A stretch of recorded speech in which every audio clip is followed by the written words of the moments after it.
होंगे तो कथा की क्या आवश्यकता है। देवताओं ने कहा क्या करें, बोला ये नारद को भेजो, उसका गुरु नारद है, वो उसके समझाएगा। और नारद जी भी चले बैकुंठ से देव कार्य करने के लिए, देवताओं का काम करने के लिए नारद जी आए। जय जय नारायण नारायण नारायण, जय जय नारायण नारायण, श्रीमन नारायण नारायण। भैया हे प्रभु इस बार क्षमा करना, हम आपकी कोई सहायता नहीं कर सकते हैं। क्यों? शेषनाग चौंके, शेषनाग गया क्यों?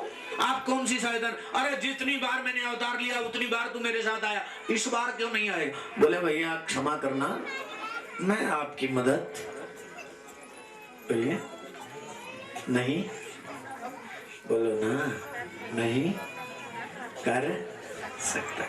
भगवान ने कहा क्यों? बोले पिछली बार की मैंने याद रखी हुई है।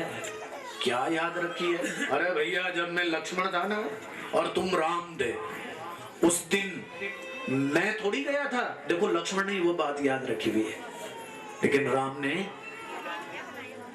बोले राम तो याद ही नहीं रखते, राम तो सबको राम समझते हैं, लेकिन लक्ष्मण ने वो गांठ बांधी हुई है और आज उस गांठ को लक्ष्मण ने खोल दिया। उस गांठ को लक्ष्मण ने खोल दिया और जरूरी भी था वो खोलना। क्या बात है भैया, क्या? बोले भैया जिस दिन आप मृग के पीछे गए ना, सोने का मृग, आपको पता है कि सोने का मृग नहीं होता? पता था ना आपको?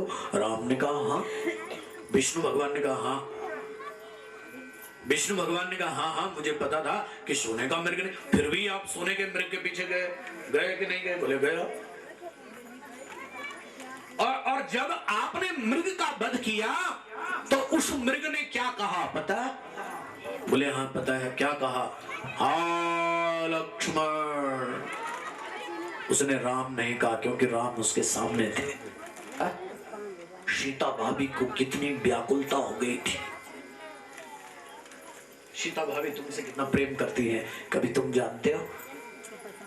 सीता भाभी रोने लगी और कहने लगी लखन लखन लखन जा जा लखन, मेरे पति संकट में है। अगर मृग बना होता तो राम कहता, लखन कहा है, इसलिए तुम्हारे भाई राम के मुख में हमेशा तुम्हारा नाम रहता है। जा लखन जा लखन। और भैया मैं बीच में फंस गया। एक तरफ तो भाभी माँ का आदेश और दूसरी तरफ आपका आदेश। आपने कहा था कि मेरी सीता को छोड़कर मत आना।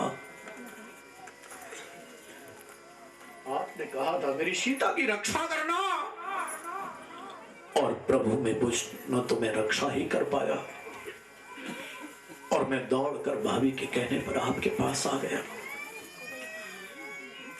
और जैसे मैं आपके पास आया आपने मुझे डांटा, यहाँ क्यों आया? वापस हम आए, देखा तो कुटिया सुनी है, तो बार बार आप मुझे कहते थे और मेरे हृदय को पीड़ा होती थी। आप कहते थे लखन तेरे कारण मेरी पत्नी का हरण हुआ है, इसलिए क्षमा करना। मैं आपके साथ नहीं आ सकता, ये पक्का है। और राम भगवान ने कहा, भगवान तो बहुत सरल होते हैं, बहुत सरल होते हैं। भगवान ने कहा अरे भाई तूने मन में रखी हुई है, अरे मन से हकार निकाल दे रे भाई। अरे भाई तेरे बिना हम कहाँ जिएंगे भाई, चल चल ना मेरे भाई। हाँ श्री हरि नारायण अपने वाहन इस शेष को चलना चलना। तब शेष ने कहा ठीक है चलूंगा, लेकिन एक बात मेरी ध्यान रखना। बोले क्या बात? ये है कि अब अगर तुम्हारे साथ आना है ना तो आप मुझे बड़ा भाई बनाओ, छोटा नहीं बनूंगा, है ना? क्या? छोटा नहीं बनूंगा, आप मुझे बड़ा भाई बनाओ। भगवान ने कहा ठीक है तो जाओ, इस समय तुम्हारा ही नंबर है। और सातवीं गर्भ में देवकी के शेषनाग आए, शेषांश आया। और बड़ी गजब की कथा है। शेषांश जब आया, मेडिकल साइंस के रिसर्च करने वाले जो लोग हैं उन लोगों ने भी अभी इस गर्भ में, सातवीं गर्भ में अद्भुत जो घटना घटी, उस घटना का पता नहीं लगा पाए अभी तक। ऐसा हुआ है क्या, ऐसा होता है क्या? सातवें गर्भ में शेषांश आए, शेषनाग आए। और तब आठवीं बार भगवान ने अपनी माया को बुलाया। किसको? किसको बुलाया? माया को बुलाया। माया आई, माया ने हाथ जोड़ करके कहा, हाँ प्रभु आदेश करो।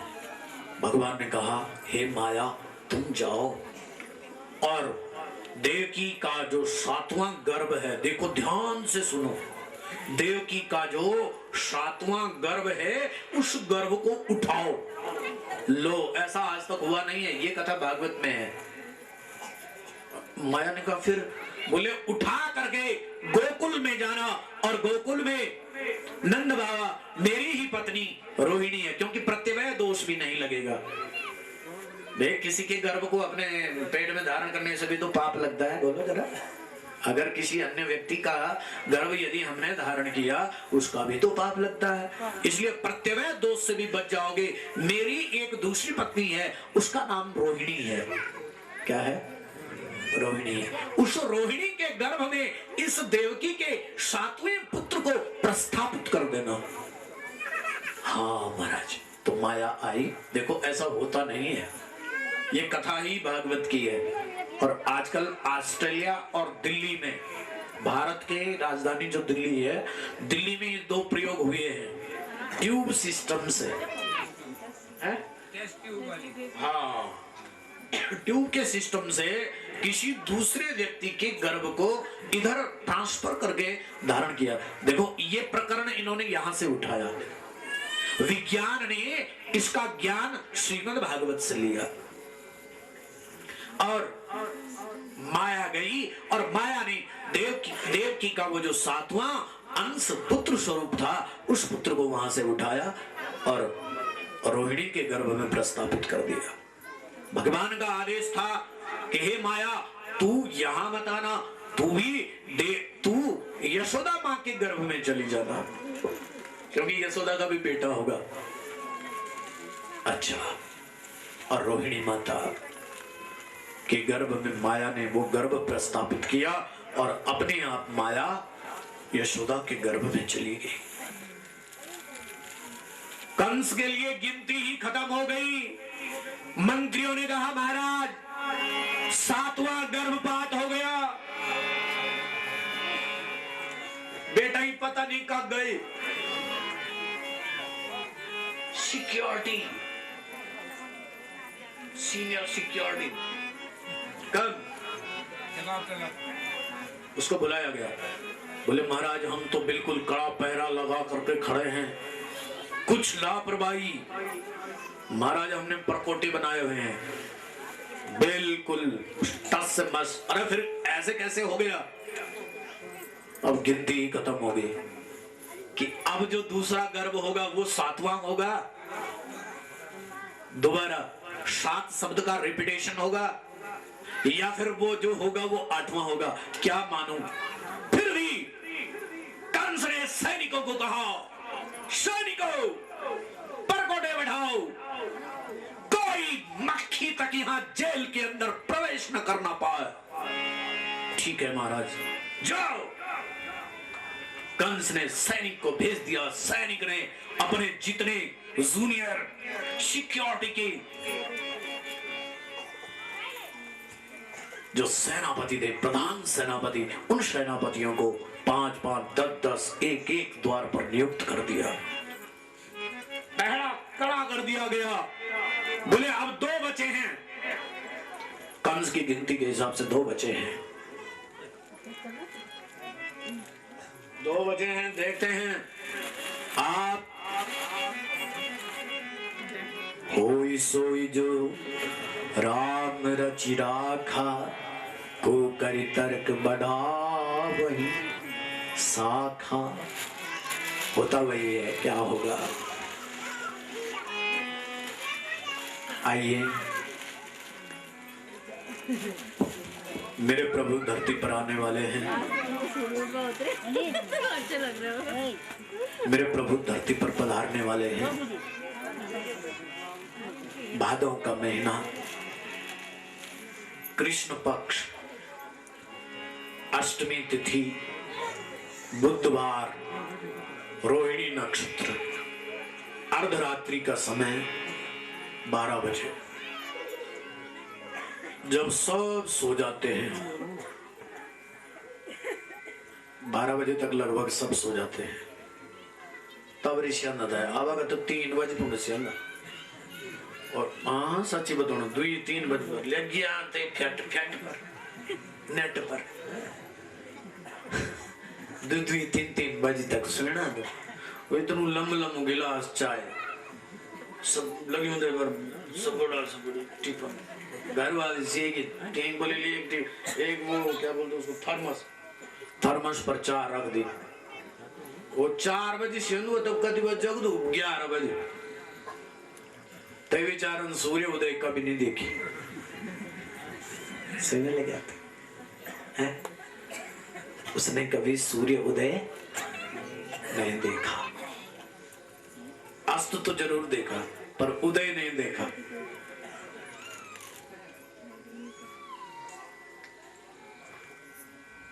बारह बजे जब दुनिया सोती है तब भगवान आते हैं, और जब दुनिया छोड़ती है तब भगवान पकड़ता है। जब तक दुनिया ने तुमको पकड़ा हुआ है ना, तब तक भगवान कहता है कि आज जंदे कोई आज जंदे सार है। भगवान बोलो मेरी जरूरत नहीं था। जब तक एक बात ध्यान रखना, तभी तो साधु लोग घर छोड़ देते हैं और बाहर जाते हैं कहाँ भजन करने के लिए। क्योंकि जब तक दुनिया पकड़ती है भगवान तब तक नहीं पकड़ते। दुनिया जब छोड़ देती है तब भगवान जीव को पकड़ लेते हैं, भगवान जीव को स्वीकार कर लेते हैं। इसलिए दुनिया को छोड़ करके हमेशा नारायण का, दुनिया को पकड़। अगर किसी ने कहा जी क्या बात कर रहे हो तुम, हम अपने रिश्तेदारों को छोड़ देंगे क्या? कहाँ गए मंगल सिंह जी? कान से भी दूर बिटिया है। अब आप ये कथा सुना रहे हो महाराज, क्या रिश्तेदारी में आप बोलते हो कथा सुना दो, क्या सबको छोड़ दें क्या? अरे भैया छोड़ने के लिए कौन कह रहा है? हम तो ये कह रहे हैं कि तुम रहो भी और ना भी रहो, बस अपना सबके साथ संबंध बना करके रखो। लेकिन ज्यादा अगर मेल जोड़ना है तो गोविंद से जोड़ो, श्री हरि से जोड़ो। जब सोती है तब भगवान आते हैं रात के 12 बजे। और राम जी भी जब आए तो दिन के बोलो 12 बजे। कितने बजे? 12 बजे, दिन के 12 बजे। रात के 12 बजे कौन आया? कृष्ण आया। और इनका भी कारण है, देखो दोनों का भी कारण है। राम जी दिन को आए, चैत के महीने आए और शुक्ल पक्ष में आए, नवमी तिथि में आए, नवमी तिथि में आए। बड़ी सुंदर कथा है। तो राम दिन के 12 बजे उजाले में आए और चैत का महीना भी 12 बजे मौलियारे की नींद है। चैत का महीना नहीं होती नींद, जड वगैरह पढ़ना।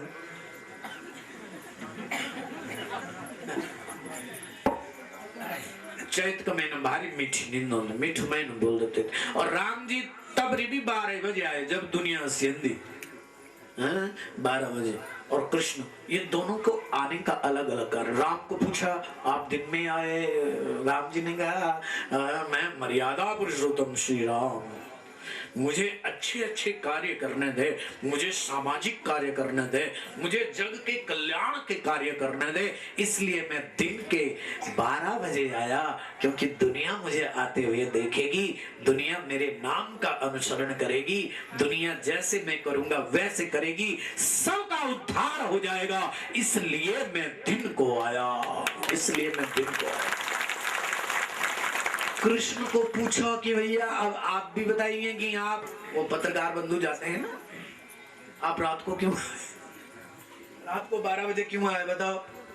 तो कृष्ण भगवान ने कहा कि हमको थोड़ा उल्टे उल्टे काम करने थे। उल्टे उल्टे मीन्स मने हमको चोरी का काम करना था, है ना? कौन सी चोरी? माखन चोरी। कौन सी चोरी? गोपियों के चित्त की चोरी। आप गलत अर्थ मत करना। गोपियों का अर्थ आप किसी स्त्री से मत करना। गो माने इंद्रिय, इंद्रियों का जो निग्रह करता है स एवा गोपी, और वही कृष्ण होता है। मुझे रास रचाना था, और रास रात के बिना अच्छा नहीं लगता।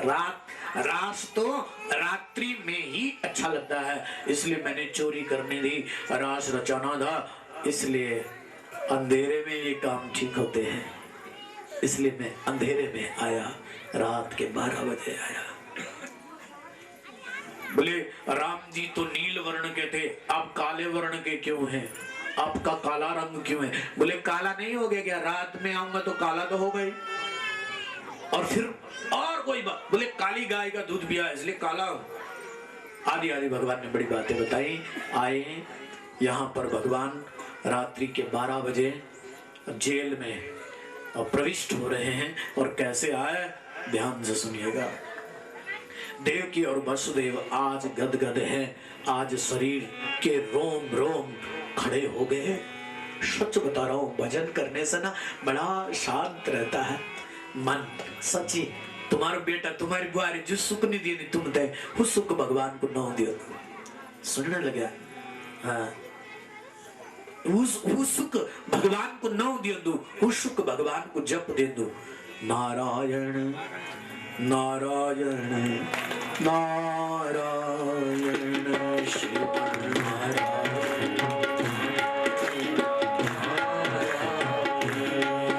आप लोग नाराज हो मेरे साथ क्या? बोलो जरा। नहीं हो? नाराज हो क्या? बोलो जरा। नहीं है ना? तो उठाइए ना थोड़ा दोनों हाथ। मेरे साथ जो नाराज होगा वही हाथ नहीं उठाएगा।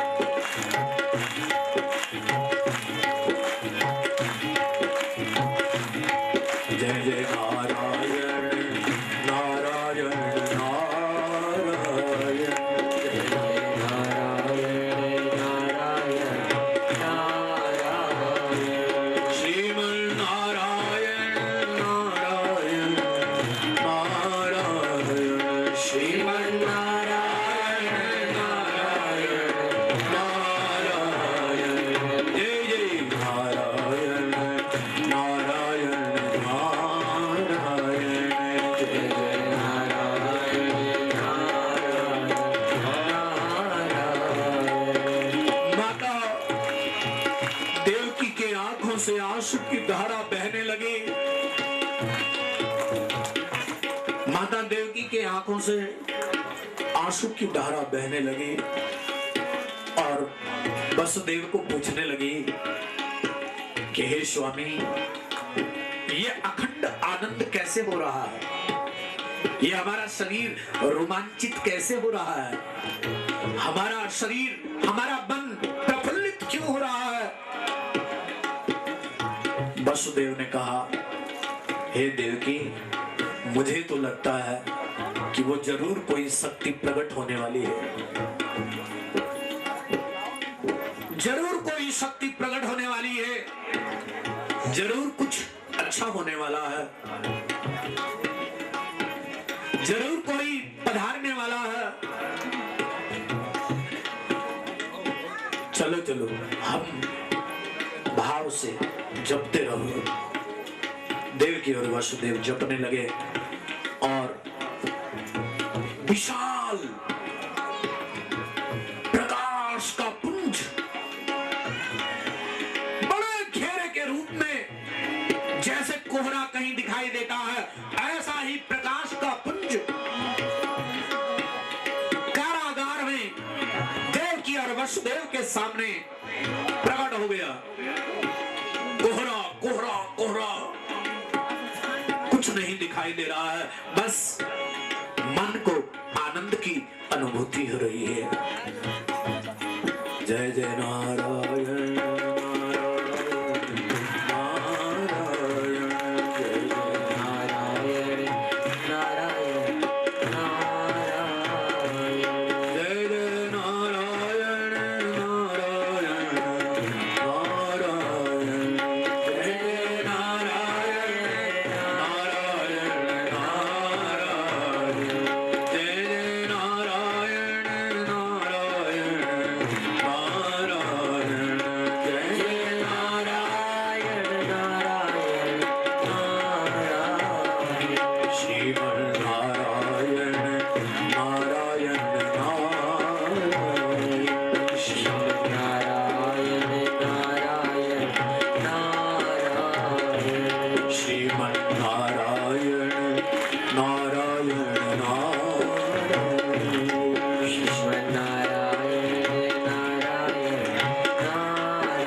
वसुदेव ने उस कोहरे को ही ध्यान से देखा।